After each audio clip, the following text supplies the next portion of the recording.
Hello students, ਤੁਹਾਡਾ ਅੱਜ ਦਾ lecture next tractors and heavy earth moving machinery ਦਾ, ਜਿਹਦੇ ਵਿੱਚ ਅਸੀਂ ਸਟੱਡੀ ਕਰਾਂਗੇ basic trends in tractor design. ਜਦੋਂ ਵੀ ਕਿਸੇ ਟਰੈਕਟਰ ਨੂੰ ਡਿਜ਼ਾਈਨ ਕੀਤਾ ਜਾਂਦਾ ਹੈ ਅਤੇ ਕਿਹੜੀ ਗੱਲਾਂ ਨੂੰ ਮਾਈਂਡ 'ਚ ਰੱਖ ਕੇ ਟਰੈਕਟਰ ਨੂੰ ਡਿਜ਼ਾਈਨ ਕੀਤਾ ਜਾਂਦਾ ਹੈ। ਮਤਲਬ ਟਰੈਕਟਰ ਨੂੰ ਡਿਜ਼ਾਈਨ ਕਰਨ ਲੱਗਿਆਂ ਕਿੰਨਾ ਟਰੈਂਡਸ ਨੂੰ ਫੋਲੋ ਕਰਨਾ ਪਏਗਾ, ਕਿਹੜੀਆਂ ਗੱਲਾਂ ਨੂੰ ਫੋਲੋ ਕਰਨਾ ਪਏਗਾ, ਉਹਦੇ ਬਾਰੇ ਆਪਾਂ ਅੱਜ ਡਿਸਕਸ ਕਰਾਂਗੇ। ਇੱਦਾਂ ਹੀ ਟੋਟਲ 8-9 ਟੋਪਿਕਸ ਨੇ, 8-9 ਪੁਆਇੰਟਸ ਨੇ ਜਿਨ੍ਹਾਂ ਨੂੰ ਮਾਈਂਡ 'ਚ ਰੱਖਦੇ ਹਾਂ ਟਰੈਕਟਰ ਨੂੰ ਡਿਜ਼ਾਈਨ ਕਰਨ ਲੱਗਿਆਂ। ਇਹ ਬੇਸਿਕ ਟਰੈਂਡਸ ਨੇ। ਦੋ ਤਰ੍ਹਾਂ ਦੇ ਟਰੈਂਡਸ ਹੁੰਦੇ ਨੇ, ਇੱਕ ਬੇਸਿਕ ਟਰੈਂਡਸ, ਇੱਕ ਰੀਸੈਂਟ ਟਰੈਂਡਸ। ਬੇਸਿਕ ਟਰੈਂਡਸ ਦਾ ਮਤਲਬ ਜਿਹੜੇ ਬੇਸਿਕ ਨੇ, ਕਿਸੇ ਵੀ ਟਰੈਕਟਰ ਨੂੰ ਡਿਜ਼ਾਈਨ ਕਰਨ ਦੇ ਲਈ ਜ਼ਰੂਰੀ ਨੇ, ਬੇਸਿਕ ਗੱਲਾਂ ਨੇ ਜਿਹੜੀਆਂ। ਅਤੇ ਰੀਸੈਂਟ ਟਰੈਂਡਸ ਹੁੰਦੇ ਨੇ ਵੀ ਅੱਜ ਕੱਲ੍ਹ ਟਰੈਕਟਰ ਦੇ ਵਿੱਚ ਕੀ ਚੱਲਦਾ ਪਿਆ। ਸਾਡੇ ਜਿਹੜੇ ਸਿਲੇਬਸ 'ਚ ਟੋਪਿਕ ਹੈ ਉਹ ਬੇਸਿਕ ਟਰੈਂਡਸ ਦਾ ਹੈ। ਬੇਸਿਕ ਟਰੈਂਡਸ ਦਾ ਮਤਲਬ ਕੀ ਹੈ, ਜਦੋਂ ਟਰੈਕਟਰ ਆਪਾਂ ਡਿਜ਼ਾਈਨ ਕਰਨਾ ਸਟਾਰਟ ਕਰਦੇ ਹਾਂ, ਜਦੋਂ ਅਸੀਂ ਟਰੈਕਟਰ ਬਣਾਉਣਾ ਸਟਾਰਟ ਕਰਦੇ ਹਾਂ ਅਤੇ ਉਹਦੇ ਬਾਰੇ ਆਪਾਂ ਮਾਈਂਡ ਦੇ ਵਿੱਚ ਕੀ ਰੱਖ ਕੇ ਚੱਲਣਾ ਹੈ ਵੀ ਟਰੈਕਟਰ ਨੂੰ ਅਸੀਂ ਕਿੱਦਾਂ ਡਿਜ਼ਾਈਨ ਕਰਨਾ ਹੈ, ਉਹ ਆਪਾਂ ਡਿਸਕਸ ਕਰਦੇ ਹਾਂ ਅੱਜ ਦੇ ਲੈਕਚਰ ਦੇ ਵਿੱਚ। ਸਭ ਤੋਂ ਪਹਿਲਾਂ ਜਿਹੜਾ ਪੁਆਇੰਟ ਆਉਂਦਾ ਜੀ, ਉਹ ਆਉਂਦਾ ਸਪੀਡ ਆਫ ਟਰੈਕਟਰ। ਬਈ ਜਦੋਂ ਵੀ ਅਸੀਂ ਟਰੈਕਟਰ ਨੂੰ ਡਿਜ਼ਾਈਨ ਕਰਨਾ ਹੈ, ਉਸ ਟਰੈਕਟਰ ਨੂੰ ਇਸ ਤਰੀਕੇ ਨਾਲ ਡਿਜ਼ਾਈਨ ਕਰਨਾ ਵੀ ਉਹਦੀ ਜਿਹੜੀ ਸਪੀਡ ਹੈ ਨਾ, ਉਹ ਲਿਮਿਟਿਡ ਰਵੇ। ਫੋਰ ਐਗਜ਼ਾਮਪਲ, ਉਹ ਕਹਿੰਦੇ 4 ਫੀਟ 9 ਕਿਲੋਮੀਟਰ ਪਰ ਆਰ। ਕਹਿੰਦੇ ਜੇ ਤੁਸੀਂ ਇੱਦਾਂ ਦਾ ਟਰੈਕਟਰ ਡਿਜ਼ਾਈਨ ਕਰਦੇ ਪਏ ਹੋ ਜਿਹਨੇ ਸਿਰਫ ਖੇਤਾਂ 'ਚ ਚੱਲਣਾ, ਠੀਕ ਹੈ, ਜਿਹਨੇ ਸਿਰਫ ਖੇਤੀਬਾੜੀ ਦੇ ਵਿੱਚ ਕੰਮ ਆਉਣਾ ਹੈ, ਕਲੀਅਰ ਹੈ, ਅਤੇ ਉਹਦੀ ਜਿਹੜੀ ਮੈਕਸੀਮਮ ਸਪੀਡ ਹੈ ਆਪਾਂ ਉਹ 9 ਕਿਲੋਮੀਟਰ ਪਰ ਆਰ ਰੱਖਣੀ ਹੈ। ਖੇਤਾਂ ਦੇ ਵਿੱਚ ਕੰਮ ਕਰਦੇ ਹੋਏ ਜਦੋਂ ਅਸੀਂ ਟਰੈਕਟਰ ਚਲਾਉਂਦੇ ਹਾਂ, ਕਦੀ ਵੀ ਉਹਨੂੰ ਆਪਾਂ 9 ਜਾਂ 10 ਦੀ ਸਪੀਡ ਤੋਂ ਜ਼ਿਆਦਾ ਨਹੀਂ ਚਲਾਉਂਦੇ। ਤੁਸੀਂ ਦੇਖਿਆ ਹੀ ਹੋਏਗਾ ਜਦੋਂ ਖੇਤਾਂ 'ਚ ਟਰੈਕਟਰ ਚੱਲਦੇ ਨੇ ਅਤੇ ਇੰਨੀ ਕੁ ਸਪੀਡ 'ਤੇ ਹੀ ਚੱਲਦੇ ਨੇ। ਫਿਰ ਉਹ ਬਾਅਦ 'ਚੋਂ ਕੀ ਕਹਿੰਦੇ ਨੇ, ਫॉर ਟਰਾਂਸਪੋਰਟ। ਜੇ ਆਪਾਂ ਟਰੈਕਟਰ ਡਿਜ਼ਾਈਨ ਕਰਦੇ ਪਏ ਹਾਂ ਟਰਾਂਸਪੋਰਟੇਸ਼ਨ ਦੇ ਲਈ, ਇੱਕ ਚੀਜ਼ ਨੂੰ ਦੂਜੀ ਜਗ੍ਹਾ ਤੱਕ ਲੈ ਕੇ ਜਾਣ ਦੇ ਲਈ ਜੇ ਆਪਾਂ ਟਰੈਕਟਰ ਨੂੰ ਡਿਜ਼ਾਈਨ ਕਰਦੇ ਪਏ ਹਾਂ, ਅਤੇ ਉਹਦੀ ਜਿਹੜੀ ਸਪੀਡ ਹੈ ਉਹ 35 ਕਿਲੋਮੀਟਰ ਪਰ ਆਰ। ਮਤਲਬ ਉਹਦੀ ਜਿਹੜੀ ਆਪਾਂ ਡਿਜ਼ਾਈਨ ਕਰਾਂਗੇ, ਇਸ ਤਰ੍ਹਾਂ ਡਿਜ਼ਾਈਨ ਕਰਾਂਗੇ ਵੀ ਉਹਦੀ ਜਿਹੜੀ ਸਪੀਡ ਹੈ ਉਹ 35 ਕਿਲੋਮੀਟਰ ਤੋਂ ਅਬਵ ਨਹੀਂ ਜਾਣੀ ਚਾਹੀਦੀ। ਮਤਲਬ ਰੋਡ 'ਤੇ ਜਦੋਂ ਟਰੈਕਟਰ ਚੱਲਦਾ ਹੈ ਟਰਾਂਸਪੋਰਟੇਸ਼ਨ ਦੇ ਲਈ, ਅਤੇ ਉਹ 35 ਕਿਲੋਮੀਟਰ ਦੀ ਸਪੀਡ 'ਤੇ ਅਪਰੋਕਸੀਮੇਟਲੀ ਚੱਲਦਾ। ਜੇ ਆਪਾਂ ਗੱਲ ਕਰਦੇ ਹਾਂ ਹਾਈਵੇ ਦੀ, ਹਾਈਵੇ 'ਤੇ ਟਰੈਕਟਰ ਚਲਾਉਣਾ ਹੈ, ਠੀਕ ਹੈ, ਅਤੇ ਉਹਦੇ ਲਈ ਜਿਹੜੀ ਸਪੀਡ ਰੱਖੀ ਗਈ ਹੈ ਉਹ 40 ਕਿਲੋਮੀਟਰ ਪਰ ਆਰ ਰੱਖੀ ਗਈ ਹੈ। ਮਤਲਬ ਜਿਹੜੀ ਟਰੈਕਟਰ ਦੀ ਸਪੀਡ ਹੈ ਉਹਨੂੰ ਜੇ ਆਪਾਂ ਲਿਮਿਟ ਕਰਨ ਦੀ ਕੋਸ਼ਿਸ਼ ਕਰਦੇ ਹਾਂ, ਅਤੇ ਖੇਤਾਂ ਦੇ ਲਈ 9 ਕਿਲੋਮੀਟਰ ਪਰ ਆਰ, ਟਰਾਂਸਪੋਰਟੇਸ਼ਨ ਦੇ ਲਈ, ਟਰਾਂਸਪੋਰਟੇਸ਼ਨ ਮਤਲਬ ਇੱਕ ਚੀਜ਼ ਨੂੰ ਦੂਜੀ ਜਗ੍ਹਾ ਛੱਡਣਾ, ਉਹਦੇ ਲਈ 35 ਕਿਲੋਮੀਟਰ ਪਰ ਆਰ। ਜੇ ਆਪਾਂ ਹਾਈਵੇ ਦੀ ਗੱਲ ਕਰਦੇ ਪਏ ਹਾਂ, ਬਈ ਹਾਈਵੇ 'ਤੇ ਆਪਾਂ ਟਰੈਕਟਰ ਚਲਾਉਣਾ ਹੈ ਅਤੇ ਉਹਦੇ ਲਈ ਸਪੀਡ ਰੱਖੀ ਗਈ ਹੈ 40 ਕਿਲੋਮੀਟਰ ਪਰ ਆਰ।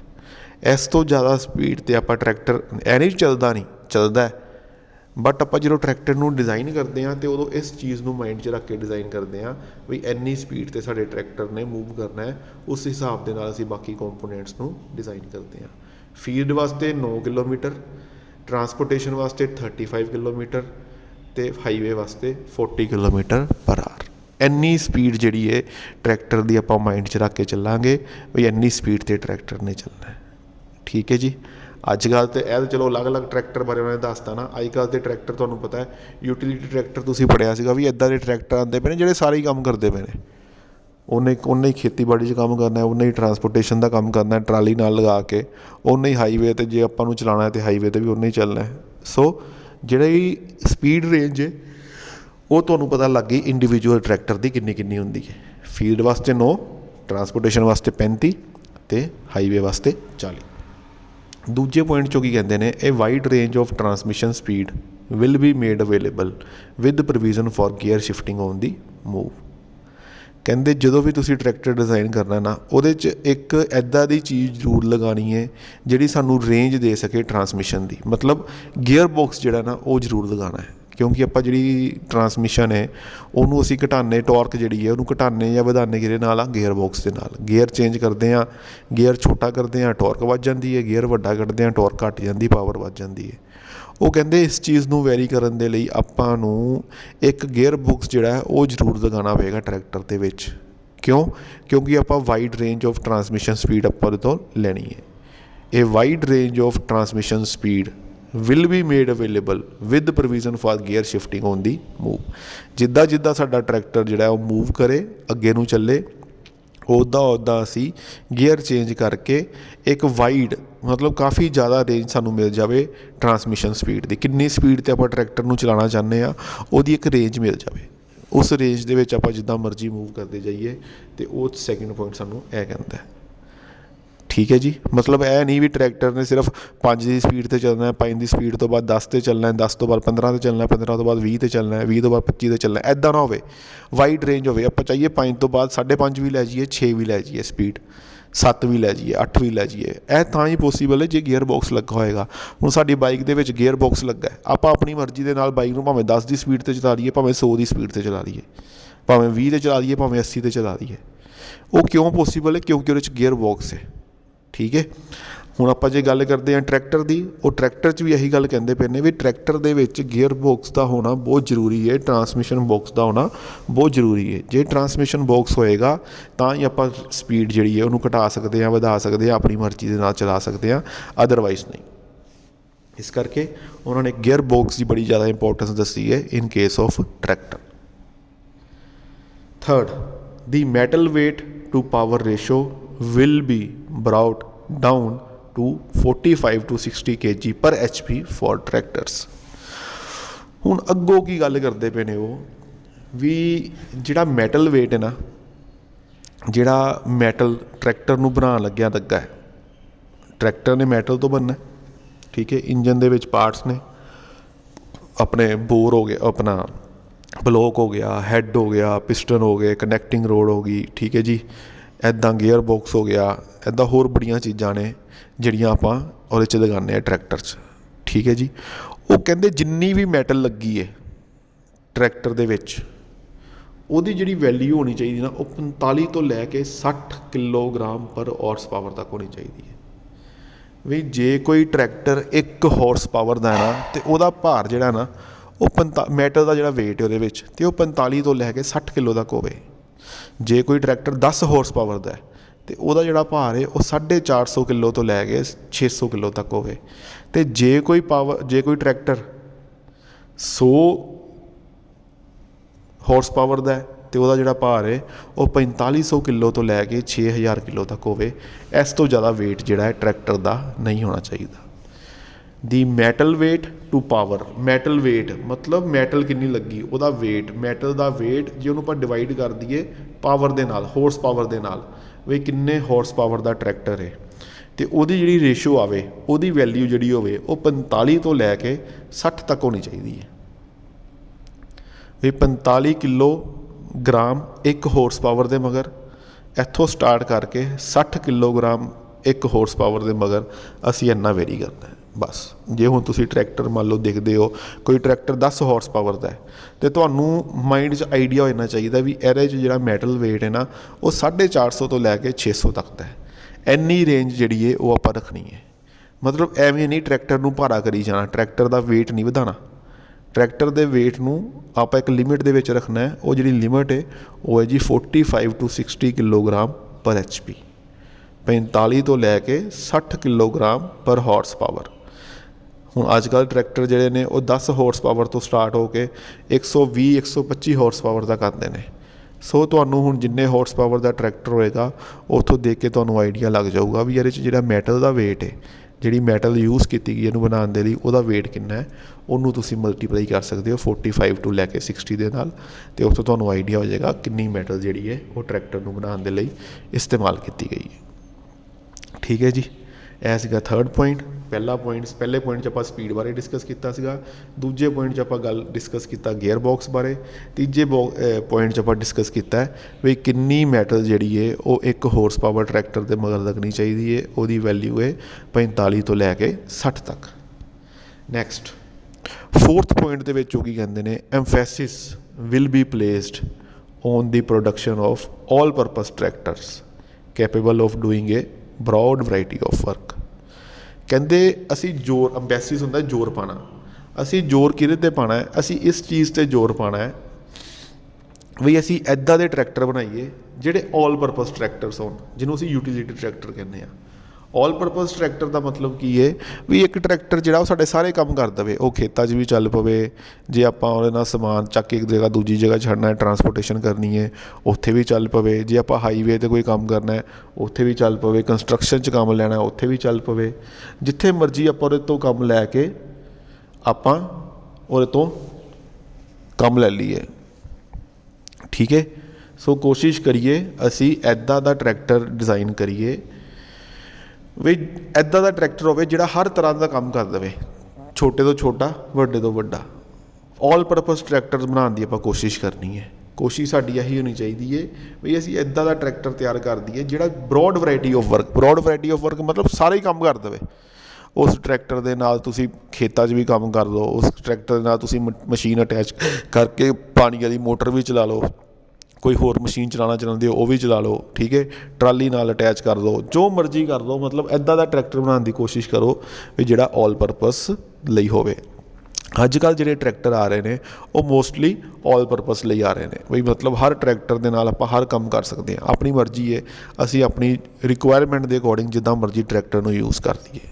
ਠੀਕ ਹੈ ਜੀ, ਇਹ ਸੀਗਾ ਫੋਰਥ ਪੁਆਇੰਟ ਦੇ ਵਿੱਚ ਉਹਨਾਂ ਨੇ ਇਹੀ ਕਿਹਾ ਵੀ ਮਤਲਬ ਆਪਾਂ ਇੱਦਾਂ ਦਾ ਟਰੈਕਟਰ ਬਣਾਈਏ ਵੀ ਜਿਹੜਾ ਇੱਕ ਟਰੈਕਟਰ ਸਾਰੇ ਕੰਮ ਕਰ ਸਕੇ, ਸਾਨੂੰ ਅਲੱਗ-ਅਲੱਗ ਟਰੈਕਟਰ ਅਲੱਗ-ਅਲੱਗ ਕੰਮ ਦੇ ਲਈ ਅਲੱਗ-ਅਲੱਗ ਟਰੈਕਟਰ ਨਾ ਪਰਚੇਜ਼ ਕਰਨੇ ਪੈਣ।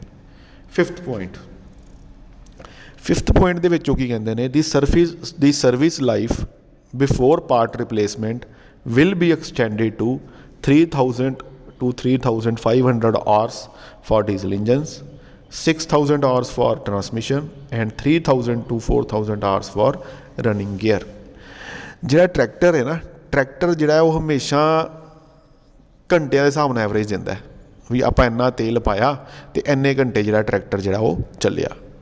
ਠੀਕ ਹੈ, ਟਰੈਕਟਰ ਦੀ ਜਿਹੜੀ ਐਵਰੇਜ ਹੈ ਉਹ ਆਪਾਂ ਉਹਦੇ ਕਿਲੋਮੀਟਰਾਂ ਤੋਂ ਨਹੀਂ ਕੱਢਦੇ, ਕਿਉਂਕਿ ਟਰੈਕਟਰ ਨੇ ਕਈ ਵਾਰ ਖੜੇ ਵੀ ਕੰਮ ਕਰਨਾ ਹੁੰਦਾ। ਇੱਕ ਜਗ੍ਹਾ 'ਤੇ ਖੜੇ ਉਹਨੇ ਕੋਈ ਮੰਨ ਲਓ ਮਸ਼ੀਨ ਚਲਾਉਂਦਾ ਪਿਆ ਟਰੈਕਟਰ, ਅਤੇ ਉਹਦੀ ਐਵਰੇਜ ਫਿਰ ਆਪਾਂ ਉਹਨੂੰ ਅੱਧਾ ਕੈਲਕੂਲੇਟ ਨਹੀਂ ਕਰਦੇ, ਉਹਨੂੰ ਆਪਾਂ ਘੰਟਿਆਂ ਦੇ ਹਿਸਾਬ ਨਾਲ ਕਰਦੇ ਹਾਂ। ਠੀਕ ਹੈ, ਹੁਣ ਜਿੱਦਾਂ ਆਪਾਂ ਸਰਵਿਸ ਕਰਾਉਂਦੇ ਹਾਂ, ਮੰਨ ਲਓ ਆਪਣੇ ਕੋਲ ਬਾਈਕ ਹੈ, ਕਾਰ ਹੈ, ਆਪਾਂ ਬਾਈਕ ਕਾਰ ਦੀ ਸਰਵਿਸ ਕਰਾਉਂਦੇ ਹਾਂ।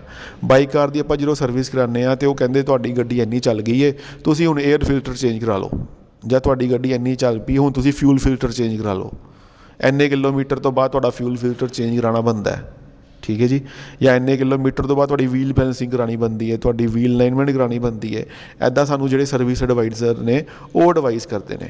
ਅਤੇ ਟਰੈਕਟਰ ਦੇ ਕੇਸ ਦੇ ਵਿੱਚ ਕੀ ਹੁੰਦਾ ਹੈ, ਟਰੈਕਟਰ ਦੇ ਕੇਸ ਦੇ ਵਿੱਚ ਨਾ ਘੰਟਿਆਂ ਦੇ ਹਿਸਾਬ ਨਾਲ ਆਪਾਂ ਕੈਲਕੂਲੇਟ ਕਰਦੇ ਹਾਂ ਵੀ ਕਿੰਨੇ ਘੰਟੇ ਟਰੈਕਟਰ ਚੱਲ ਚੁੱਕਿਆ ਹੈ ਅਤੇ ਹੁਣ ਆਪਾਂ ਕਿਹੜੀ ਚੀਜ਼ ਨੂੰ ਚੇਂਜ ਕਰਨਾ ਹੈ। ਇੱਦਾਂ ਹੀ ਹੁਣ ਇੰਨੇ ਘੰਟੇ ਟਰੈਕਟਰ ਚੱਲ ਪਿਆ, ਹੁਣ ਅਸੀਂ ਇਹ ਚੀਜ਼ ਨੂੰ ਚੇਂਜ ਕਰਨਾ ਹੈ। ਕੀ ਕਹਿੰਦੇ ਹੋ, the service life before part replacement will be extended to 3000 to 3500 hours for diesel engines. ਕਹਿੰਦੇ ਜਿਹੜੇ ਡੀਜ਼ਲ ਇੰਜਨ ਦੇ ਪਾਰਟ ਨੇ, ਜਿਵੇਂ ਅੰਦਰ ਪਾਰਟ ਲੱਗੇ ਨੇ, ਪਿਸਟਨ ਲੱਗਾ ਹੈ, ਸਲੀਵਸ ਲੱਗੀਆਂ, ਪਿਸਟਨ ਰਿੰਗਸ ਲੱਗੀਆਂ, ਮੰਨ ਲਓ ਸਾਨੂੰ ਮੈਨੂਫੈਕਚਰਰ ਕੰਪਨੀ ਨੇ ਕਿਹਾ ਸੀਗਾ ਵੀ ਆਪਾਂ 10,000 ਘੰਟੇ ਟਰੈਕਟਰ ਚਲਾਉਣ ਤੋਂ ਬਾਅਦ ਉਹਦੇ ਜਿਹੜੇ ਇੰਜਨ ਦੇ ਪਾਰਟਸ ਨੇ ਉਹਨਾਂ ਨੂੰ ਹੌਲੀ ਰਿਪਲੇਸ ਕਰਨਾ ਸਟਾਰਟ ਕਰਾਂਗੇ ਸਰਵਿਸ ਦੇ ਵਿੱਚ। ਠੀਕ ਹੈ, ਬਟ ਉਹ ਕਹਿੰਦੇ ਅਸੀਂ ਉਸ ਚੀਜ਼ ਨੂੰ ਐਕਸਟੈਂਡ ਕਰ ਸਕੀਏ। ਕਿੰਨਾ ਐਕਸਟੈਂਡ ਕਰ ਸਕੀਏ? 3000 ਤੋਂ 3500 ਘੰਟੇ। ਮੰਨ ਲਓ ਸਾਡੀ ਪਾਰਟ ਰਿਪਲੇਸਮੈਂਟ ਦਾ ਟਾਈਮ ਆ ਗਿਆ ਵੀ ਇਸ ਟਾਈਮ ਸਾਡੇ ਪਾਰਟ ਰਿਪਲੇਸਮੈਂਟ ਹੋਣੇ ਚਾਹੀਦੇ ਨੇ, ਅਤੇ ਅਸੀਂ ਥੋੜ੍ਹਾ ਜਿਹਾ ਉਹਨੂੰ ਐਕਸਟੈਂਡ ਵੀ ਕਰ ਸਕੀਏ, ਜਿਵੇਂ 3000 ਤੋਂ ਲੈ ਕੇ 3500 ਕਿਲੋਮੀਟਰ ਤੱਕ ਅਸੀਂ ਔਰ 3500 ਘੰਟੇ ਤੱਕ ਅਸੀਂ ਇਹਨੂੰ ਹੋਰ ਚਲਾ ਸਕੀਏ ਜੇ ਡੀਜ਼ਲ ਇੰਜਨ ਦਾ ਪਾਰਟ ਹੈ। 6000 ਆਵਰਸ ਫॉर ਟਰਾਂਸਮਿਸ਼ਨ, ਜੇ ਕੋਈ ਟਰਾਂਸਮਿਸ਼ਨ ਦਾ ਪਾਰਟ ਹੈ, ਗੇਅਰ ਬਾਕਸ ਦਾ ਪਾਰਟ ਹੈ, ਉਹਨੂੰ ਰਿਪਲੇਸ ਹੋਣ ਦਾ ਟਾਈਮ ਆ ਗਿਆ ਅਤੇ ਉਹਨੂੰ ਅਸੀਂ 6000 ਘੰਟੇ ਜਿਹੜਾ ਹੋਰ ਯੂਜ਼ ਕਰ ਸਕੀਏ। ਇੰਨਾ ਕੁ ਉਹਦੇ ਵਿੱਚ ਪਾਰਟ ਦੇ ਵਿੱਚ ਦਮ ਹੋਣਾ ਚਾਹੀਦਾ ਹੈ, ਇੰਨਾ ਕੁ ਉਹਦੀ ਫੈਕਟਰ ਆਫ ਸੇਫਟੀ ਆਪਾਂ ਪ੍ਰੋਵਾਈਡ ਕੀਤੀ ਜਾਵੇ। 3000 ਤੋਂ 4000 ਘੰਟੇ ਫॉर ਰਨਿੰਗ ਗੇਅਰ, ਜੇ ਕੋਈ ਰਨਿੰਗ ਗੇਅਰ ਹੈ ਆਪਸ 'ਚ ਮੈਸ਼ ਕਰਦਾ ਪਿਆ ਉਹਨੂੰ ਵੀ ਆਪਾਂ 3000 ਘੰਟੇ ਤੋਂ ਲੈ ਕੇ 4000 ਘੰਟੇ ਤੱਕ ਐਕਸਟੈਂਡ ਕਰ ਸਕੀਏ। ਫੋਰ ਐਗਜ਼ਾਮਪਲ ਸਾਨੂੰ ਕਹਿੰਦੇ ਨੇ ਵੀ ਜਦੋਂ ਤੁਸੀਂ ਸਰਵਿਸ ਕਰਾਉਣੀ ਹੈ 6 ਮਹੀਨੇ ਬਾਅਦ ਅਤੇ ਤੁਸੀਂ ਫਿਊਲ ਫਿਲਟਰ ਜਾਂ ਏਅਰ ਫਿਲਟਰ ਚੇਂਜ ਕਰਨਾ ਹੈ, ਅਸੀਂ ਕੀ ਕਰਦੇ ਹਾਂ, ਅਸੀਂ ਚੇਂਜ ਨਹੀਂ ਕਰਦੇ, ਅਸੀਂ ਉਹਨੂੰ ਕਹਿੰਦੇ ਹਾਂ ਯਾਰ ਸਾਫ਼ ਕਰਦੇ ਅਸੀਂ, ਆਪਾਂ ਅਗਲੀ ਵਾਰੀ ਚੇਂਜ ਕਰਾ ਲਾਂਗੇ। ਠੀਕ ਹੈ, ਜਾਂ ਸਾਨੂੰ ਰਿਕਮੈਂਡ ਕੀਤਾ ਜਾਂਦਾ ਵੀ ਹਰ ਤੁਸੀਂ ਸਾਲ ਬਾਅਦ ਜਾਂ 20-25000 ਕਿਲੋਮੀਟਰ ਤੋਂ ਬਾਅਦ ਵੀਲ ਬੈਲੈਂਸਿੰਗ ਅਤੇ ਵੀਲ ਅਲਾਈਨਮੈਂਟ ਕਰਾਉਣੀ ਹੈ, ਅਸੀਂ ਉਹ ਵੀ ਨਹੀਂ ਕਰਾਉਂਦੇ। 2-3 ਸਾਲ ਹੋ ਜਾਂਦੇ ਅਸੀਂ ਤਾਂ ਵੀ ਵੀਲ ਅਲਾਈਨਮੈਂਟ ਜਾਂ ਵੀਲ ਬੈਲੈਂਸਿੰਗ ਨਹੀਂ ਕਰਾਉਂਦੇ, ਅਤੇ ਉਹਦੇ ਵਿੱਚ ਵੀ ਆਪਾਂ ਲਾਈਫ ਟਾਈਮ ਨੂੰ ਐਕਸਟੈਂਡ ਕਰਦੇ ਪਏ ਹਾਂ। ਉੱਦਾਂ ਹੀ ਇਹਦੇ 'ਚ ਕਹਿੰਦੇ ਨੇ ਵੀ ਜੇ ਟਰੈਕਟਰ ਦੇ ਜਿਹੜੇ ਪਾਰਟਸ ਨੇ ਜਿਹੜੇ ਚੇਂਜ ਹੋਣ ਵਾਲੇ ਨੇ ਉਹਨਾਂ ਦੀ ਜਿਹੜਾ ਟਾਈਮ ਪੀਰੀਅਡ ਹੈ ਉਹਨੂੰ ਵੀ ਐਕਸਟੈਂਡ ਕੀਤਾ ਜਾ ਸਕੇ ਆਪਣੇ ਅਕੋਰਡਿੰਗ। ਅਸੀਂ ਆਪੇ ਚਾਹੀਏ ਜਦੋਂ ਮਰਜ਼ੀ ਤੇ ਉਹਨੂੰ ਐਕਸਟੈਂਡ ਕਰ ਸਕੀਏ। ਕਿੰਨਾ ਐਕਸਟੈਂਡ ਕਰਨਾ ਉਹਨਾਂ ਨੇ ਲਿਮਿਟ ਦੇ ਦਿੱਤੀ ਹੈ ਵੀ ਜੇ ਡੀਜ਼ਲ ਇੰਜਨ ਦਾ ਪਾਰਟਸ ਹੈ ਉਹਨੂੰ ਆਪਾਂ ਇੰਨਾ ਐਕਸਟੈਂਡ ਕਰ ਸਕਦੇ ਹਾਂ 3000 ਤੋਂ 3500। ਜੇ ਟਰਾਂਸਮਿਸ਼ਨ ਦਾ ਪਾਰਟ ਹੈ ਉਹਨੂੰ ਅਸੀਂ 6000 ਘੰਟੇ ਐਕਸਟੈਂਡ ਕਰ ਸਕਦੇ ਹਾਂ। ਜੇ ਰਨਿੰਗ ਗੀਅਰ ਦਾ ਪਾਰਟ ਹੈ ਉਹਨੂੰ ਅਸੀਂ 3000 ਤੋਂ 4000 ਘੰਟੇ ਐਕਸਟੈਂਡ ਕਰ ਸਕਦੇ ਹਾਂ। ਇਹ ਚੀਜ਼ ਉਹਨਾਂ ਨੇ ਕਹੀ ਜੀ ਇੱਥੇ। ਨੈਕਸਟ ਹੁਣ ਗੱਲ ਕਰਦੇ ਫਿਊਲ ਇਕਨੋਮੀ ਦੀ ਵੀ ਐਵਰੇਜ ਟਰੈਕਟਰ ਦੀ ਜਿਹੜੀ ਐਵਰੇਜ ਹੈ ਉਹਨੂੰ ਕਿੱਦਾਂ ਕੈਲਕੂਲੇਟ ਕਰਨਾ ਹੈ। ਉਹਨੂੰ ਕੈਲਕੂਲੇਟ ਕਰਨ ਦਾ ਉਹਨਾਂ ਨੇ ਤਰੀਕਾ ਦੱਸਿਆ ਵੀ ਪਹਿਲੀ ਗੱਲ ਤਾਂ ਆਪਾਂ ਕੋਸ਼ਿਸ਼ ਕਰਨੀ ਹੈ ਵੀ ਜਿਹੜੀ ਫਿਊਲ ਇਕਨੋਮੀ ਹੈ ਨਾ ਜਿਹੜੀ ਫਿਊਲ ਦੀ ਐਵਰੇਜ ਖਪਤ ਹੈ ਫਿਊਲ ਦੀ ਵਿਲ ਬੀ ਇੰਪਰੂਵਡ, ਉਹਨੂੰ ਇੰਪਰੂਵ ਕੀਤਾ ਜਾਵੇ। ਇੰਪਰੂਵ ਕਿੱਦਾਂ ਕਰਨਾ ਹੈ by bringing down fuel consumption. ਜਿਹੜੀ ਫਿਊਲ ਕੰਜ਼ੰਪਸ਼ਨ ਹੈ ਉਹਨੂੰ ਡਾਊਨ ਕਰਨਾ ਹੈ, ਡਾਊਨ ਲੈ ਕੇ ਆਉਣਾ ਹੈ, ਖਪਤ ਨੂੰ ਜਿਹੜਾ ਘਟਾਉਣਾ ਹੈ। ਘਟਾਉਣਾ ਕਿੰਨਾ ਹੈ 170 ਗ੍ਰਾਮ ਪਰ BHP ਔਰ for heavy duty diesel engines. ਤੁਹਾਨੂੰ ਅੱਗੇ ਵੀ ਕਿਹਾ ਸੀਗਾ ਵੀ ਜਿਹੜੀ ਇਹਦੀ ਐਵਰੇਜ ਹੈ ਉਹ ਘੰਟਿਆਂ ਦੇ ਵਿੱਚ ਕੈਲਕੂਲੇਟ ਹੁੰਦੀ ਹੈ, ਇਸ ਕਰਕੇ ਇੱਥੇ ਯੂਜ਼ ਕੀਤਾ ਵਰਡ ਆਪਾਂ HR ਯਾਨੀ ਕਿ ਔਰ। ਨਾਲ ਉਹ ਕਹਿੰਦੇ ਪਏ ਨੇ BHP ਵੀ ਕਿੰਨੇ BHP ਸਾਨੂੰ ਪਾਵਰ ਮਿਲਦੀ ਪਈ ਹੈ ਅਤੇ ਉਹਦੇ ਲਈ ਕਿੰਨਾ ਫਿਊਲ ਯੂਜ਼ ਹੁੰਦਾ ਪਿਆ। ਉਹ ਕਹਿੰਦੇ ਜੇ ਆਪਾਂ 170 ਗ੍ਰਾਮ ਫਿਊਲ ਨੂੰ ਬਰਨ ਕਰਾਂਗੇ 170 ਗ੍ਰਾਮ ਫਿਊਲ ਕਿਹਾ ਉਹਨਾਂ ਨੇ, ਹੁਣ ਲੀਟਰ ਜਾਂ ML 'ਚ ਨਹੀਂ ਕਿਹਾ, ਠੀਕ ਹੈ। 170 ਗ੍ਰਾਮ ਫਿਊਲ 1 ਘੰਟੇ ਦੇ ਵਿੱਚ ਲਗਾਤਾਰ ਜਦੋਂ 1 BHP ਪਾਵਰ ਪ੍ਰੋਡਿਊਸ ਕਰੇਗਾ ਅਤੇ ਇੰਨਾ ਫਿਊਲ ਜਿਹੜਾ ਉਹ ਬਰਨ ਹੋਏਗਾ। ਕੋਈ ਟਰੈਕਟਰ ਹੈ ਉਹ ਲਗਾਤਾਰ 1 ਘੰਟਾ ਚੱਲਦਾ ਪਿਆ ਅਤੇ 1 BHP ਉਹ ਪੈਦਾ ਕਰਦਾ ਪਿਆ ਅਤੇ ਉਹਨੂੰ ਕਿੰਨਾ ਫਿਊਲ ਚਾਹੀਦਾ 1 ਘੰਟੇ ਦੇ ਵਿੱਚ 170 ਗ੍ਰਾਮ। ਇੱਦਾਂ ਹੀ ਤੁਸੀਂ ਟਰੈਕਟਰ ਦੇ ਵਿੱਚ ਤੁਸੀਂ ਦੇਖਦੇ ਪਏ ਹੋ ਵੀ ਕਿੰਨੀ ਪਾਵਰ ਆਪਾਂ ਉਹਦੇ ਤੋਂ ਲੈਂਦੇ ਪਏ ਹਾਂ, ਕਿੰਨੇ BHP ਆਪਾਂ ਲੈਂਦੇ ਪਏ ਹਾਂ। ਇੱਕ ਟਰੈਕਟਰ ਕਿੰਨੇ BHP ਪੈਦਾ ਕਰਦਾ, ਬ੍ਰੇਕ ਹਾਰਸ ਪਾਵਰ ਕਿੰਨੇ ਪੈਦਾ ਕਰਦਾ ਹੈ, ਉਹ ਤੁਸੀਂ ਆਪ ਕੈਲਕੂਲੇਟ ਕਰ ਸਕਦੇ ਹੋ ਵੀ ਟਰੈਕਟਰ ਦੇ ਆਪਾਂ ਜਦੋਂ ਦੇਖਦੇ ਹਾਂ ਵੀ ਟਰੈਕਟਰ ਕਿੰਨੀ ਪਾਵਰ ਪੈਦਾ ਕਰਦਾ ਪਿਆ ਉੱਥੋਂ ਅਸੀਂ BHP ਵੀ ਕੈਲਕੂਲੇਟ ਕਰ ਸਕਦੇ ਹਾਂ। ਕਿੰਨੇ ਹਾਰਸ ਪਾਵਰ ਦਾ ਟਰੈਕਟਰ ਹੈ ਉੱਥੋਂ ਸਾਨੂੰ ਪਤਾ ਲੱਗ ਜਾਏਗਾ ਕਿੰਨੇ BHP ਜਿਹੜੇ ਟਰੈਕਟਰ ਜਿਹੜੇ ਨੇ ਉਹ ਪੈਦਾ ਕਰਦਾ ਪਿਆ। ਜੇ ਹੈਵੀ ਡਿਊਟੀ ਇੰਜਨ ਹੈ ਅਤੇ ਉਹਦੇ 'ਚ 170 ਗ੍ਰਾਮ ਪਰ BHP ਔਰ ਤੱਕ ਆਪਾਂ ਲਿਆਉਣ ਦੀ ਕੋਸ਼ਿਸ਼ ਕਰਨੀ ਹੈ। ਇਹ ਆਈਡੀਅਲ ਰੇਂਜ ਹੈ, ਇੱਥੇ ਤੱਕ ਆਉਂਦੀ ਨਹੀਂ, ਇਹਦੇ ਤੋਂ ਉੱਪਰ ਹੀ ਰਹਿੰਦੀ ਹਮੇਸ਼ਾ ਐਵਰੇਜ ਵੀ 100 ਇਸ ਤੋਂ ਜ਼ਿਆਦਾ ਫਿਊਲ ਹੀ ਲੱਗਦਾ ਹੈ। ਆਪਾਂ ਕੋਸ਼ਿਸ਼ ਕੀ ਕਰਨੀ ਹੈ 170 ਗ੍ਰਾਮ ਪਰ BHP ਔਰ ਤੱਕ ਹੈਵੀ ਡਿਊਟੀ ਡੀਜ਼ਲ ਇੰਜਨ ਦੇ ਵਿੱਚ ਫਿਊਲ ਕੰਜ਼ੰਪਸ਼ਨ ਨੂੰ ਲੈ ਕੇ ਆਈਏ। ਜੇ ਲਾਈਟ ਡਿਊਟੀ ਡੀਜ਼ਲ ਇੰਜਨ ਦੀ ਗੱਲ ਕਰਦੇ ਪਏ ਹਾਂ ਅਤੇ ਉਹਦੇ 'ਚ ਅਸੀਂ ਕੀ ਕੋਸ਼ਿਸ਼ ਕਰਨੀ ਹੈ 185 ਗ੍ਰਾਮ ਪਰ BHP ਪਰ ਆਰ ਨਹੀਂ 185 ਗ੍ਰਾਮ BHP ਔਰ ਤੱਕ ਅਸੀਂ ਫਿਊਲ ਕੰਜ਼ੰਪਸ਼ਨ ਨੂੰ ਲੈ ਕੇ ਆਉਣਾ ਹੈ। ਮਤਲਬ ਫਿਊਲ ਕੰਜ਼ੰਪਸ਼ਨ ਨੂੰ ਵੀ ਘਟਾਉਣਾ ਹੈ। ਇਹ ਨਹੀਂ ਵੀ ਆਪਾਂ ਟਰੈਕਟਰ ਬਣਾ ਦਿੱਤਾ, ਠੀਕ ਹੈ, ਮੈਟਲ ਵੇਟ ਘਟਾਤੀ, ਹੋਰ ਉਹਦੇ 'ਚ ਆਪਾਂ ਵਧੀਆ ਸਿਸਟਮ ਲਗਾਤੇ, ਇੱਕ ਅੱਧਾ ਦਾ ਟਰੈਕਟਰ ਤਿਆਰ ਕਰਤਾ ਜਿਹੜੇ ਸਾਰੇ ਕੰਮ ਕਰਦਾ ਪਿਆ, ਬਟ ਉਹਦੇ 'ਚ ਫਿਊਲ ਕੰਜ਼ੰਪਸ਼ਨ ਬਹੁਤ ਜ਼ਿਆਦਾ ਹੈ, ਉਹਨੂੰ ਵੀ ਨਹੀਂ ਕਰਨਾ। ਫਿਊਲ ਕੰਜ਼ੰਪਸ਼ਨ ਵੀ ਸਾਡੇ ਮਾਈਂਡ 'ਚ ਰਹਿਣੀ ਚਾਹੀਦੀ ਹੈ ਵੀ ਜਿਹੜੀ ਫਿਊਲ ਕੰਜ਼ੰਪਸ਼ਨ ਹੈ ਉਹਨੂੰ ਵੀ ਅਸੀਂ ਇੱਕ ਲਿਮਿਟ ਤੋਂ ਵਧਣ ਨਹੀਂ ਦੇਣਾ। ਜੇ ਫਿਊਲ ਕੰਜ਼ੰਪਸ਼ਨ ਵੱਧ ਗਈ ਇੱਕ ਲਿਮਿਟ ਤੋਂ ਫਿਰ ਸਾਡਾ ਕੰਮ ਟਰੈਕਟਰ ਸਾਡਾ ਕਾਮਯਾਬ ਨਹੀਂ ਹੈ। ਇਸ ਕਰਕੇ ਫਿਊਲ ਕੰਜ਼ੰਪਸ਼ਨ ਜਿਹੜਾ ਉਹਨੂੰ ਵੀ ਮਾਈਂਡ 'ਚ ਰੱਖਿਆ ਜਾਵੇ। ਹੈਵੀ ਡਿਊਟੀ ਦੇ ਵਿੱਚ 170 ਗ੍ਰਾਮ ਪਰ BHP ਔਰ ਅਤੇ ਹੈਵੀ ਲਾਈਟ ਡਿਊਟੀ ਦੇ ਵਿੱਚ 185 ਗ੍ਰਾਮ ਪਰ BHP ਹੋਰ ਤੱਕ ਆਪਾਂ ਲੈ ਕੇ ਆਉਣਾ ਹੈ fuel consumption. Next 7th point ਦੇ ਵਿੱਚ ਉਹ ਕੀ ਕਹਿੰਦੇ ਨੇ, ਹੁਣ ਇਹ ਪੁਆਇੰਟ ਜਿਹੜੇ ਨੇ ਇਹ ਬਸ ਐਡਵਾਂਸਮੈਂਟ ਦੇ ਪੁਆਇੰਟ ਨੇ ਵੀ ਆਪਾਂ ਵਧੀਆ ਤਰੀਕੇ ਕਿੱਦਾਂ ਕਰਨੇ ਨੇ। Work will be continued on advance features. ਕਹਿੰਦੇ ਇਸ ਚੀਜ਼ 'ਤੇ ਕੰਮ ਜਿਹੜਾ ਹੈ ਉਹ ਹਮੇਸ਼ਾ ਚੱਲਦਾ ਰਹਿਣਾ ਚਾਹੀਦਾ ਹੈ। ਕਿਹਦੇ 'ਤੇ ਐਡਵਾਂਸ ਫੀਚਰ 'ਤੇ ਵੀ ਆਪਾਂ ਟਰੈਕਟਰ ਦੇ ਵਿੱਚ ਐਡਵਾਂਸ ਫੀਚਰਸ ਲਗਾਈਏ ਸੱਚ ਐਜ਼ ਪਾਵਰ ਸਟੀਅਰਿੰਗ। ਪਹਿਲੇ ਟਰੈਕਟਰਾਂ ਦੇ ਵਿੱਚ ਪਾਵਰ ਸਟੀਅਰਿੰਗ ਨਹੀਂ ਸੀ ਆਉਂਦੇ, ਹੁਣ ਤਾਂ ਪਾਵਰ ਸਟੀਅਰਿੰਗ ਆਉਣੇ ਸਾਰਿਆਂ ਸ਼ੁਰੂ ਹੋ ਗਏ ਨੇ। ਵੀ ਕਹਿੰਦੇ ਆਪਾਂ ਹਰ ਟਰੈਕਟਰ ਦੇ ਵਿੱਚ ਪਾਵਰ ਸਟੀਅਰਿੰਗ ਪ੍ਰੋਵਾਈਡ ਕਰੀਏ। ਇੰਪਰੂਵਡ ਸਸਪੈਂਸ਼ਨ ਸਿਸਟਮ ਨੂੰ ਇੰਪਰੂਵ ਕਰਦੇ ਰਹੀਏ ਟਾਈਮ ਟੂ ਟਾਈਮ। ਜਿੱਦਾਂ ਟਰੈਕਟਰ ਦੇ ਵਿੱਚ ਨਵੀਆਂ ਐਡਵਾਂਸਮੈਂਟਸ ਹੁੰਦੀਆਂ ਰਹਿਣ, ਆਪਾਂ ਸਸਪੈਂਸ਼ਨ ਸਿਸਟਮ 'ਤੇ ਜ਼ਰੂਰ ਧਿਆਨ ਦਈਏ ਵੀ ਸਸਪੈਂਸ਼ਨ ਸਿਸਟਮ ਨੂੰ ਇੰਪਰੂਵ ਕਰੀਏ। Weather proofed cabs with heating and ventilation. ਜਿੱਥੇ ਡਰਾਈਵਰ ਬੈਠ ਕੇ ਗੱਡੀ ਨੂੰ ਡਰਾਈਵ ਕਰਦਾ, ਟਰੈਕਟਰ ਨੂੰ ਡਰਾਈਵ ਕਰਦਾ, ਉਹਦੇ ਆਲੇ ਦੁਆਲੇ ਇੱਕ ਸ਼ੀਸ਼ੇ ਦੀ ਕੈਬ ਬਣੀ ਹੋਏ ਜਿਹੜੀ ਵੈਦਰ ਪ੍ਰੂਫ ਹੋਵੇ ਵੀ ਗਰਮੀ ਸਰਦੀ ਦਾ ਕੋਈ ਅਸਰ ਨਾ ਹੋਵੇ ਡਰਾਈਵਰ ਦੇ ਕੈਬ ਦੇ ਅੰਦਰ। ਜੇ ਬਾਹਰ ਤੋਂ ਬਾਅਦ ਗਰਮੀ ਹੈ ਅੰਦਰ AC ਲੱਗਾ ਹੋਵੇ, ਬਾਹਰ ਬਰਫ਼ ਪੈਂਦੀ ਵੀ ਅੰਦਰ ਹੀਟਰ ਵੀ ਲੱਗਾ ਹੋਵੇ ਅਤੇ ਪ੍ਰੋਪਰ ਵੈਂਟੀਲੇਸ਼ਨ ਵੀ ਹੋਵੇ। ਉਹਦੇ 'ਚ ਮਤਲਬ ਹੀਟਿੰਗ, ਕੂਲਿੰਗ ਅਤੇ ਵੈਂਟੀਲੇਸ਼ਨ ਸਭ ਕੁਝ ਪ੍ਰੋਵਾਈਡ ਕੀਤਾ ਜਾਵੇ, ਠੀਕ ਹੈ। ਇੱਦਾਂ ਦੀ ਆਪਾਂ ਉਹਨੂੰ ਡਿਜ਼ਾਈਨ ਕਰਨ ਦੀ ਕੋਸ਼ਿਸ਼ ਕਰਾਂਗੇ ਕੈਬ ਨੂੰ। ਕੰਫਰਟੇਬਲ ਸੀਟਸ, ਜਿਹੜੀਆਂ ਸੀਟਸ ਹੋਣ ਜਿਹਦੇ 'ਤੇ ਬੈਠ ਕੇ ਟਰੈਕਟਰ ਨੂੰ ਡਰਾਈਵ ਕਰਨਾ ਹੈ ਡਰਾਈਵਰ ਨੇ, ਉਹ ਕੰਫਰਟੇਬਲ ਹੋਣੀਆਂ ਚਾਹੀਦੀਆਂ ਨੇ। ਇਲੈਕਟ੍ਰਿਕ ਸਟਾਰਟਰਸ ਦਾ ਮਤਲਬ ਕੀ ਹੈ ਵੀ ਸੈਲਫ ਜਿਹੜੀ ਲੱਗੀ ਹੋਵੇ ਉਹ ਇਲੈਕਟ੍ਰਿਕ ਹੋਵੇ। ਆਮ ਪਹਿਲੇ ਕੀ ਸੀਗਾ, ਪਹਿਲੇ ਟਰੈਕਟਰ 'ਚ ਸੈਲਫ ਨਹੀਂ ਆਉਂਦੀ ਸੀਗੀ। ਕੀ ਕਰਦੇ ਸੀਗੇ, ਰੱਸੀ ਪਾ ਕੇ, ਜਿੱਦਾਂ ਆਪਾਂ ਆਟੋ ਸਟਾਰਟ ਕਰਦੇ ਸੀਗੇ ਪਹਿਲੇ, ਟਰੈਕਟਰ ਨੂੰ ਵੀ ਉੱਦਾਂ ਹੀ ਸਟਾਰਟ ਕੀਤਾ ਜਾਂਦਾ ਸੀਗਾ। ਅੱਗੇ ਇੱਕ ਰੱਸੀ ਪਾ ਕੇ ਟਰੈਕਟਰ ਨੂੰ ਸਟਾਰਟ ਕੀਤਾ ਜਾਂਦਾ ਸੀਗਾ। ਉਹਨੂੰ ਹੁਣ ਰਿਮੂਵ ਕਰਕੇ ਇਲੈਕਟ੍ਰਿਕ ਸੈਲਫ ਲੱਗ ਗਈ ਹੈ, ਜਿਹਨੂੰ ਅਸੀਂ ਇਲੈਕਟ੍ਰਿਕ ਸਟਾਰਟਰ ਕਹਿੰਦੇ ਹਾਂ, ਸੈਲਫ ਲੱਗ ਗਈ ਹੈ। ਉਹ ਕਹਿੰਦੇ ਹਰ ਟਰੈਕਟਰ ਦੇ ਵਿੱਚ ਸੈਲਫ ਦਾ ਹੋਣਾ ਵੀ ਜ਼ਰੂਰੀ ਹੈ। Next automobile ਹਿਚਿਸ। ਹਿਚਿਸ ਦਾ ਮਤਲਬ ਕੀ ਹੁੰਦਾ, ਟਰੈਕਟਰ ਨੂੰ ਆਪਾਂ ਜਦੋਂ ਟਰੈਕਟਰ ਦੇ ਨਾਲ ਕਿਸੇ ਹੋਰ ਚੀਜ਼ ਨੂੰ ਖਿੱਚਣਾ, ਉਹਦੇ ਨਾਲ ਜਿਹੜਾ ਲਿੰਕ ਅਟੈਚ ਕਰਨਾ, ਉਹਨੂੰ ਹਿੱਚ ਦੇ ਰਾਹੀਂ ਅਟੈਚ ਕਰਦੇ ਹਾਂ। ਅੱਗੇ ਅਸੀਂ ਹਿਚਿਸ ਬਾਰੇ ਡਿਟੇਲ 'ਚ ਪੜ੍ਹਾਂਗੇ ਔਰ ਉਹ ਤੁਹਾਨੂੰ ਕਲੀਅਰ ਹੋਏਗਾ ਹਿਚਿਸ ਬਾਰੇ। ਨੈਕਸਟ ਕਹਿੰਦੇ ਸੈਂਟਰਲਾਈਜ਼ਡ ਲੁਬਰੀਕੇਸ਼ਨ। ਸੈਂਟਰਲਾਈਜ਼ਡ ਲੁਬਰੀਕੇਸ਼ਨ ਦਾ ਮਤਲਬ ਕੀ ਹੈ, ਬਈ ਟਰੈਕਟਰ ਦੇ ਜਿਹੜੇ ਪਾਰਟਸ ਨੇ, ਜਿਹੜੇ ਮੂਵਿੰਗ ਪਾਰਟਸ ਨੇ, ਉਹਨਾਂ ਨੂੰ ਲੁਬਰੀਕੇਸ਼ਨ ਕਰਨ ਦੇ ਲਈ ਸੈਂਟਰਲਾਈਜ਼ ਸਿਸਟਮ ਲੱਗਾ ਹੋਵੇ।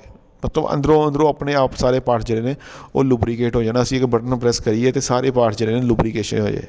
ਇਹ ਨਹੀਂ ਵੀ ਇਕੱਲੇ ਪਾਰਟ ਨੂੰ ਆਪਾਂ ਤੇਲ ਲਾਉਂਦੇ ਰਹੀਏ, ਇੱਦਾਂ ਨਹੀਂ, ਬਈ ਆਪਣੇ ਆਪ ਸੈਂਟਰਲਾਈਜ਼ ਲੁਬਰੀਕੇਸ਼ਨ ਹੋਣੀ ਚਾਹੀਦੀ ਹੈ। ਜਿੰਨੇ ਮੂਵਿੰਗ ਪਾਰਟਸ ਨੇ ਉਹ ਸਾਰੇ ਦੇ ਸਾਰੇ ਪਾਰਟਸ ਜਿਹੜੇ ਨੇ ਉਹਨਾਂ ਨੂੰ ਲੁਬਰੀਕੇਟ ਕਰ ਸਕੇ। ਸੋ 7th ਪੁਆਇੰਟ ਦੇ ਵਿੱਚ ਅਸੀਂ ਕੀ ਪੜ੍ਹਿਆ, 7th ਪੁਆਇੰਟ 'ਚ ਅਸੀਂ ਪੜ੍ਹਿਆ ਐਡਵਾਂਸਮੈਂਟ। ਬਈ ਆਪਾਂ ਕੋਸ਼ਿਸ਼ ਕਰਨੀ ਹੈ ਟਰੈਕਟਰ ਨੂੰ ਹੋਰ ਇੰਪਰੂਵ ਕਰਨ ਦੀ। ਕਿੱਦਾਂ? ਪਾਵਰ ਸਟੀਅਰਿੰਗ ਲਗਾਓ, ਵਧੀਆ ਸਸਪੈਂਸ਼ਨ ਸਿਸਟਮ ਲਗਾਓ, ਕੈਬਸ ਲਗਾਓ ਜਿਹੜੀਆਂ ਵੈਦਰ ਪ੍ਰੂਫ ਹੋਣ, ਜਿਹਦੇ 'ਚ ਹੀਟਿੰਗ ਵੀ ਹੋਵੇ, ਵੈਂਟੀਲੇਸ਼ਨ ਵੀ ਹੋਵੇ, ਸੀਟਸ ਜਿਹੜੀਆਂ ਨੇ ਉਹ ਕੰਫਰਟੇਬਲ ਹੋਣ, ਸਟਾਰਟਰ ਮੋਟਰ ਲੱਗੀ ਹੋਵੇ ਇਲੈਕਟ੍ਰੀਕਲ, ਹਿਚਿਸ ਲੱਗੀਆਂ ਹੋਣ, ਲੁਬਰੀਕੇਸ਼ਨ ਸਿਸਟਮ ਲੱਗਾ ਹੋਵੇ। ਮਤਲਬ ਇੱਦਾਂ ਦਾ ਕਿ ਵਧੀਆ ਜਿਹਾ ਟਰੈਕਟਰ ਡਿਜ਼ਾਈਨ ਕਰਨ ਦੀ ਕੋਸ਼ਿਸ਼ ਕਰਨੀ ਹੈ ਅਤੇ ਹਮੇਸ਼ਾ ਐਡਵਾਂਸਮੈਂਟ ਵੱਲ ਜਾਣਾ ਹੈ। ਵੀ ਕੋਸ਼ਿਸ਼ ਕਰਨੀ ਹੈ ਅਗਲਾ ਜਿਹੜਾ ਟਰੈਕਟਰ ਬਣੇ ਉਹ ਇਸ ਤੋਂ ਵਧੀਆ ਕੁਆਲਿਟੀ ਦਾ ਬਣੇ। ਅਗਲਾ ਜਿਹੜਾ ਟਰੈਕਟਰ ਦਾ ਮਾਡਲ ਆਵੇ ਉਹ ਪ੍ਰੀਵੀਅਸ ਨਾਲੋਂ ਬੈਟਰ ਆਵੇ, ਫਿਰ ਹੀ ਤੁਹਾਡੇ ਟਰੈਕਟਰ ਜਿਹੜੇ ਨੇ ਜ਼ਿਆਦਾ ਚੱਲਣਗੇ। 8th, engine will be fitted with better air cleaners, fuel pumps, filters and other accessories। ਜਿਹੜੇ ਇੰਜਨ ਨੇ, ਇੰਜਨ ਦੇ ਵਿੱਚ ਤੁਸੀਂ ਜਿਹੜੇ ਏਅਰ ਕਲੀਨਰ ਲਗਾਉਣੇ ਨੇ, ਫਿਊਲ ਪੰਪ ਲਗਾਉਣੇ ਨੇ, ਫਿਲਟਰ ਲਗਾਉਣੇ ਨੇ, ਜਾਂ ਹੋਰ ਜਿੰਨੀਆਂ ਵੀ ਅਸੈਸਰੀਜ਼ ਜਿਹੜੀ ਤੁਸੀਂ ਲਗਾਉਣੀਆਂ ਨੇ ਉਹ ਬੈਟਰ ਕੁਆਲਿਟੀ ਦੀਆਂ ਹੋਣੀਆਂ ਚਾਹੀਦੀਆਂ ਨੇ। ਠੀਕ ਹੈ ਜੀ। ਇੰਜਨ ਦੇ ਵਿੱਚ ਤੁਸੀਂ ਕਲੀਨਰ ਲਗਾਓਗੇ, ਫਿਊਲ ਪੰਪ ਲਗਾਓਗੇ, ਫਿਲਟਰ ਲਗਾਓਗੇ, ਹੋਰ ਬੜੀਆਂ ਅਸੈਸਰੀਜ਼ ਨੇ। ਫੋਰ ਐਗਜ਼ਾਮਪਲ ਤੁਸੀਂ ਮੰਨ ਲਓ ਪਿਸਟਨ ਹੀ ਹੈ, ਪਿਸਟਨ ਦੇ ਰਿੰਗਸ ਨੇ, ਰਿੰਗਸ ਕੱਸ ਕੇ ਰਿੰਗਸ ਦੁਬਾਰਾ ਪਵਾਉਣੇ ਨੇ, ਉਹ ਰਿੰਗਸ ਜਿਹੜੇ ਨੇ ਉਹ ਵੀ ਤੁਸੀਂ ਵਧੀਆ ਕੁਆਲਿਟੀ ਦੇ ਪਵਾਉਣੇ ਨੇ। ਸਲੀਵਾਂ ਕੱਸ ਗਈਆਂ ਨੇ, ਸਲੀਵਾਂ ਵੀ ਵਧੀਆ ਕੁਆਲਿਟੀ ਦੀਆਂ ਹੋਣ। ਪਿਸਟਨ ਖਰਾਬ ਹੋ ਗਿਆ, ਪਿਸਟਨ 'ਚ ਦੁਬਾਰਾ ਪਵਾਉਣਾ, ਉਹ ਵੀ ਵਧੀਆ ਕੁਆਲਿਟੀ ਦਾ ਹੋਵੇ। ਮਤਲਬ ਜਿੰਨੀਆਂ ਵੀ ਅਸੈਸਰੀਜ਼ ਇੰਜਨ ਦੇ ਵਿੱਚ ਲੱਗਦੀਆਂ ਪਈਆਂ ਨੇ ਉਹ ਸਾਰੀਆਂ ਦੀਆਂ ਸਾਰੀਆਂ ਵਧੀਆ ਕੁਆਲਿਟੀ ਦੀਆਂ ਹੋਣੀਆਂ ਚਾਹੀਦੀਆਂ, ਬੈਟਰ ਹੋਣੀਆਂ ਚਾਹੀਦੀਆਂ ਨੇ। ਫਿਰ ਹੀ ਆਪਾਂ ਟਰੈਕਟਰ ਤੋਂ ਵਧੀਆ ਇਕੋਨੋਮੀ ਦੀ, ਵਧੀਆ ਪਾਵਰ ਦੀ ਉਮੀਦ ਕਰ ਸਕਦੇ ਹਾਂ। ਅਦਰਵਾਈਜ਼ ਵਧੀਆ ਪਾਵਰ ਦੀ ਉਮੀਦ ਆਪਾਂ ਨਹੀਂ ਕਰ ਸਕਦੇ। ਉਹ ਤਾਂ ਹੀ ਪੋਸੀਬਲ ਹੈ ਜੇ ਇੰਜਨ ਦੇ ਵਿੱਚ ਜਿਹੜੇ ਕੰਪੋਨੈਂਟਸ ਨੇ ਸਾਰੇ ਦੇ ਸਾਰੇ ਵਧੀਆ ਲੱਗੇ ਹੋਣਗੇ। Last point is the 9th point. 9th point ਦੇ ਵਿੱਚ ਉਹ ਕੀ ਕਹਿੰਦੇ ਨੇ, effort will be made to further standardise the key components of different make of tractors originating from the same base model and engine for bore, stroke etcetera. ਤੁਸੀਂ elements of design ਦੇ ਵਿੱਚ ਇੱਕ ਟੌਪਿਕ ਪੜ੍ਹਿਆ ਹੋਏਗਾ ਸਟੈਂਡਰਡਾਈਜੇਸ਼ਨ। ਉਸ ਸਟੈਂਡਰਡਾਈਜੇਸ਼ਨ ਦੀ ਗੱਲ ਉਹਨਾਂ ਨੇ ਇੱਥੇ ਕੀਤੀ ਹੈ। ਵੀ ਕਹਿੰਦੇ ਜਿਨ੍ਹਾਂ ਨੇ ਸਟੈਂਡਰਡਾਈਜੇਸ਼ਨ ਟੌਪਿਕਸ ਪੜ੍ਹਿਆ ਹੋਏਗਾ, ਸਮਝਿਆ ਹੋਏਗਾ, ਉਹਨਾਂ ਨੂੰ ਕਲੀਅਰ ਹੋਏਗਾ ਵੀ ਸਟੈਂਡਰਡਾਈਜੇਸ਼ਨ ਹੁੰਦਾ ਕੀ ਹੈ। ਉਹਦੇ ਬਾਰੇ ਕੀ ਕਹਿੰਦੇ ਆ ਸਟੈਂਡਰਡਾਈਜੇਸ਼ਨ ਬਾਰੇ? ਕਹਿੰਦੇ ਅਸੀਂ ਐਫਰਟ ਕੀਏ, ਐਫਰਟ ਲਗਾਈਏ, ਕਾਹਦੇ 'ਤੇ ਐਫਰਟ ਲਗਾਈਏ ਵੀ ਜਿਹੜੇ ਕੀ ਕੰਪੋਨੈਂਟਸ ਨੇ ਨਾ, ਜਿਹੜੇ ਬੇਸਿਕ ਕੰਪੋਨੈਂਟਸ ਨੇ ਉਹਨਾਂ ਨੂੰ ਸਟੈਂਡਰਡਾਈਜ਼ ਕਰਨ ਦਾ। ਚਾਹੇ ਟਰੈਕਟਰ ਸੋਨਾਲੀਕਾ ਕੰਪਨੀ ਦਾ, ਚਾਹੇ HMT ਦਾ, ਚਾਹੇ ਜੌਨ ਡੀਅਰ ਦਾ, ਚਾਹੇ ਕਿਸੇ ਵੀ, ਚਾਹੇ ਫਾਰਮ ਟਰੈਕ ਦਾ, ਚਾਹੇ ਮੈਸੀ ਦਾ, ਕਿਸੇ ਵੀ ਕੰਪਨੀ ਦਾ ਟਰੈਕਟਰ ਹੈ ਉਹਦੇ ਜਿਹੜੇ ਬੇਸਿਕ ਕੰਪੋਨੈਂਟਸ ਨੇ ਨਾ ਉਹ ਸਟੈਂਡਰਡਾਈਜ਼ ਹੋਣੇ ਚਾਹੀਦੇ ਨੇ। ਮਤਲਬ ਮੰਨ ਲਓ ਇੱਕ ਟਰੈਕਟਰ 100 ਹਾਰਸ ਪਾਵਰ ਦਾ, 100 ਹਾਰਸ ਪਾਵਰ ਦਾ ਟਰੈਕਟਰ ਸੋਨਾਲੀਕਾ ਵੀ ਬਣਾਉਂਦੀ ਪਈ ਹੈ, ਜੌਨ ਡੀਅਰ ਵੀ ਬਣਾਉਂਦਾ ਪਿਆ, ਮੈਸੀ ਵੀ ਬਣਾਉਂਦਾ ਪਿਆ। ਤਿੰਨੋਂ ਕੰਪਨੀਆਂ 100 ਹਾਰਸ ਪਾਵਰ ਦਾ ਟਰੈਕਟਰ ਬਣਾਉਂਦੀਆਂ ਪਈਆਂ ਨੇ। ਉਹ ਕਹਿੰਦੇ ਹੁਣ ਤਿੰਨਾਂ ਟਰੈਕਟਰਸ ਦੇ ਵਿੱਚ 100 ਹਾਰਸ ਪਾਵਰ ਟਰੈਕਟਰ ਦੇ ਵਿੱਚ ਜਿਹੜੇ ਬੇਸਿਕ ਕੰਪੋਨੈਂਟਸ ਨੇ, ਜਿਵੇਂ ਕਿ ਪਿਸਟਨ ਹੋ ਗਿਆ, ਸਲੀਵ ਹੋ ਗਈ, ਉਹਦਾ ਬੋਰ ਕਿੰਨਾ ਹੈ, ਉਹਦਾ ਸਟ੍ਰੋਕ ਲੈਂਥ ਕਿੰਨੀ ਹੈ, ਇਹ ਚੀਜ਼ਾਂ ਜਿਹੜੀਆਂ ਨੇ ਨਾ ਇਹ ਸਟੈਂਡਰਡਾਈਜ਼ ਹੋਣੀਆਂ ਚਾਹੀਦੀਆਂ। ਮਤਲਬ ਤਿੰਨਾਂ ਦੇ ਵਿੱਚ ਸੇਮ ਹੋਵੇ। ਇਹ ਨਹੀਂ ਵੀ ਤੁਹਾਡੇ ਕੋਲ ਟਰੈਕਟਰ ਹੈਗਾ ਮੈਸੀ ਦਾ, ਠੀਕ ਹੈ, ਉਹਦਾ ਪਿਸਟਨ ਖਰਾਬ ਹੋ ਗਿਆ, ਤੁਸੀਂ ਪਿਸਟਨ ਰਿਪਲੇਸ ਕਰਨਾ ਹੈ, ਤੁਸੀਂ ਮਾਰਕੀਟ ਜਾਓ, ਤੁਸੀਂ ਬਸ ਇੰਨਾ ਕਹਿਣਾ ਵੀ 100 ਹਾਰਸ ਪਾਵਰ ਦਾ ਟਰੈਕਟਰ ਹੈ, ਉਹਦਾ ਪਿਸਟਨ ਦੇ ਦਿਓ। ਇਹ ਨਹੀਂ ਵੀ ਮੇਰੇ ਕੋਲ 100 ਹਾਰਸ ਪਾਵਰ ਦਾ ਮੈਸੀ ਦਾ ਟਰੈਕਟਰ ਹੈ, ਮੈਨੂੰ ਮੈਸੀ ਦਾ ਹੀ ਪਿਸਟਨ ਚਾਹੀਦਾ। ਠੀਕ ਹੈ। ਮਤਲਬ ਉਹ ਕੀ ਕਹਿੰਦੇ ਪਏ ਨੇ ਵੀ ਆਪਾਂ ਨਾ ਇੱਕ ਉਹ ਬਣਾ ਦਈਏ, ਸਟੈਂਡਰਡ ਬਣਾ ਦਈਏ ਵੀ ਜੇ 100 ਹਾਰਸ ਪਾਵਰ ਦਾ ਟਰੈਕਟਰ ਹੈ ਉਹਦਾ ਜਿਹੜਾ ਬੋਰ ਹੈ ਨਾ ਉਹਦਾ ਉਨਾ ਹੀ ਹੋਣਾ ਬੋਰ, ਚਾਹੇ ਉਹ ਮੈਸੀ ਦਾ, ਚਾਹੇ ਉਹ ਸੋਨਾਲੀਕਾ ਦਾ, ਚਾਹੇ ਜੌਨ ਡੀਅਰ ਦਾ, ਚਾਹੇ ਕਿਸੇ ਵੀ ਕੰਪਨੀ ਦਾ। ਠੀਕ ਹੈ। ਮਤਲਬ ਜਿੱਦਾਂ ਆਪਾਂ ਗੱਲ ਕਰਦੇ ਹਾਂ, ਇੱਕ ਆਪਣੇ ਕੋਲ ਬਾਈਕ ਆਇਆ ਸੀਗਾ LML ਫਰੀडम, ਉਹ LML ਫਰੀडम ਬਾਈਕ ਕਿਉਂ ਫੇਲ ਹੋਇਆ? ਕਿਉਂਕਿ ਉਹਨੇ ਜਿਹੜੇ ਸਟੈਂਡਰਡਾਈਜ਼ ਕੰਪੋਨੈਂਟ ਸੀਗੇ ਨਾ ਉਹ ਨਹੀਂ ਯੂਜ਼ ਕੀਤੇ। ਉਹਨੇ ਸਟੈਂਡਰਡ ਤੋਂ ਪਰੇ ਆਪਣੇ ਇੱਕ ਨਵੇਂ ਕੰਪੋਨੈਂਟਸ ਤਿਆਰ ਕਰਤੇ। ਉਹ ਨਵੇਂ ਕੰਪੋਨੈਂਟਸ ਮਾਰਕੀਟ ਦੇ ਵਿੱਚ ਸਟੇਬਲ ਨਹੀਂ ਹੋ ਪਾਏ, ਇਸ ਕਰਕੇ ਕੀ ਹੋ ਗਿਆ, ਉਹ ਇੰਨਾ ਚੱਲ ਨਹੀਂ ਪਾਇਆ LML ਫਰੀडम। ਅਤੇ ਹੁਣ ਆਪਾਂ ਜੇ ਗੱਲ ਕਰਦੇ ਪਏ ਹਾਂ ਇੱਧਰੋਂ ਪੈਸ਼ਨ ਦੀ, ਸਪਲੈਂਡਰ ਦੀ, ਜਾਂ ਹੋਰ CD ਡੀਲੈਕਸ ਦੀ ਗੱਲ ਕਰ ਲੈਂਦੇ ਹਾਂ, CD 110 ਦੀ ਗੱਲ ਕਰ ਲੈਂਦੇ ਹਾਂ। ਇਹਨਾਂ ਦੇ ਜਿਹੜੇ ਕੰਪੋਨੈਂਟਸ ਨੇ ਨਾ ਉਹ ਸਾਰੇ ਸੇਮ ਨੇ। ਵੀ ਮੰਨ ਲਓ ਜੇ ਸਪਲੈਂਡਰ ਦਾ ਪਿਸਟਨ ਖਰਾਬ ਹੋ ਗਿਆ ਜਾਂ ਪੈਸ਼ਨ ਦਾ ਪਿਸਟਨ ਖਰਾਬ ਹੋ ਗਿਆ, ਸਾਨੂੰ ਮਾਰਕੀਟ ਜਾ ਕੇ ਬਸ ਨੰਬਰ ਦੱਸਣਾ ਪਏਗਾ ਵੀ ਇੰਨੇ ਨੰਬਰ ਦਾ ਪਿਸਟਨ ਦੇ ਦਿਓ। ਇਹ ਨਹੀਂ ਵੀ ਸਾਨੂੰ ਫਲਾਣੇ ਮੋਟਰਸਾਈਕਲ ਦੇ ਫਲਾਣੇ ਮਾਡਲ ਦਾ ਪਿਸਟਨ ਚਾਹੀਦਾ, ਇੱਦਾਂ ਨਹੀਂ ਹੁੰਦਾ। ਜਿਹੜੀ ਚੀਜ਼ ਇੱਦਾਂ ਹੋਏਗੀ ਉਹ ਹਮੇਸ਼ਾ ਫੇਲ ਹੋ ਜਾਂਦੀ ਹੈ। ਠੀਕ ਹੈ, ਇੱਕ ਸਟੈਂਡਰਡ ਜਿਹੜਾ ਉਹਨੂੰ ਮੇਨਟੇਨ ਕਰਕੇ ਰੱਖਣਾ ਪਏਗਾ। ਜੇ ਉਹ ਸਟੈਂਡਰਡ ਨੂੰ ਮੇਨਟੇਨ ਕਰਕੇ ਰੱਖੇਗਾ ਤਾਂ ਫਿਰ ਹੀ ਆਪਾਂ ਐਡਵਾਂਸਮੈਂਟ ਬਾਰੇ ਸੋਚ ਸਕਦੇ ਹਾਂ। ਬਿਨਾਂ ਸਟੈਂਡਰਡ ਨੂੰ ਇੱਕ ਰੱਖੇ ਬਿਨਾਂ ਅਸੀਂ ਪੋਸੀਬਲ ਨਹੀਂ ਹੈ। ਤੁਹਾਨੂੰ ਮੈਂ ਇੱਕ ਸਿੰਪਲ ਜੀ ਐਗਜ਼ਾਮਪਲ ਦੇ ਦਿੰਦਾ। ਫੋਰ ਐਗਜ਼ਾਮਪਲ ਤੁਸੀਂ ਇੱਕ ਸ਼ਰਟ ਪਰਚੇਜ਼ ਕੀਤੀ, ਸ਼ਰਟ ਦਾ ਕੱਪੜਾ ਪਰਚੇਜ਼ ਕੀਤਾ ਸ਼ਰਟ ਨੂੰ ਸਟਿਚ ਕਰਾਉਣ ਦੇ ਲਈ।